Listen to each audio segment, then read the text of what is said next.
उनीहरूको उद्देश्य भनेको मङ्गलबजार दरबार एरियाहरू घुम्नु मात्रै देखिन्छ, टाइम पास गर्नको लागि घुम्न निस्केको देखिन्छ। त्यही क्रममा इमाडोल निवासी सुमित नेमाङले एकजना कोही आफ्नो साथीलाई फोन गर्छन्, मोबाइल नम्बर लिएर फोन गर्छन्। त्यो नम्बर मिस्टेकली अर्को कोही मान्छेको चाहिँ मोबाइलमा पुग्छ। मोबाइलमा पुगिसके पछाडि उसले आफ्नो साथी भनेर केही अभद्र कुराहरू गर्छन्।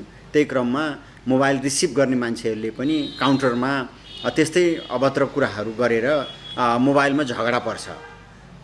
मोबाइलमा झगडा परिसके पछाडि पटक पटक त्यो मान्छे जसले उनलाई मिस्टेकली फोन गरे, रङ नम्बरमा फोन गरे, त्यो मान्छेले काउन्टर कल गरेर डिस्टर्ब गरिरहन्छ र उनीहरूको बिचमा एक आपसमा झगडा भइरहन्छ।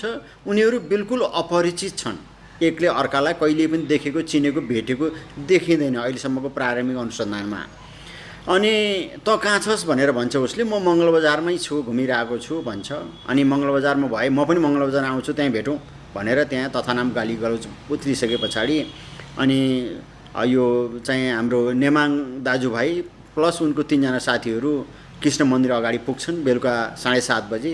त्यही बेलामा यो अपराध गर्ने चाहिँ सञ्जु भन्ने सञ्जीव नेपाली जुन पनि एकजना गगन सुनार भन्ने एकजना उसको साथीलाई स्कुटरमा राखेर त्यहाँ नजिकै आउँछ, स्कुटर राख्छ र कृष्ण मन्दिरकै अगाडि ऊ पनि पुग्छ।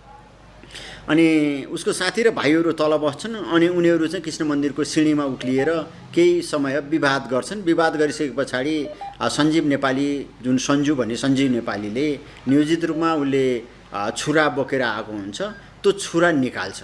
छुरा निकालेपछि तत्कालै चाहिँ त्यो दाजु चाहिँ नेमाङले के गर्छन् त, हातमा समाएर छुरा बोकेको हातलाई चाहिँ समातेर उसले सञ्जीव नेपालीमाथि मुक्का प्रहार गर्ने प्रयास गर्छन्। त्यही बिचमा ऊ फुत्किएर चाहिँ समित नेमाङको घाँटीमा छुरा प्रहार गर्छ।